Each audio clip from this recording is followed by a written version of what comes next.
Hello everyone. We know that we can use this command to log on to current instance. However, if you want to see all instances are running in your computer, you can execute the OS command like that. BS with the list on process.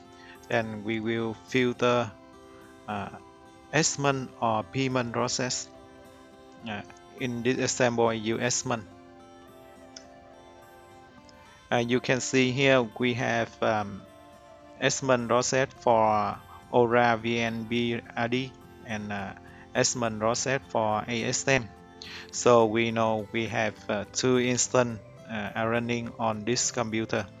One is a database instance and the second one is the ASM instance. You can also do the same for payment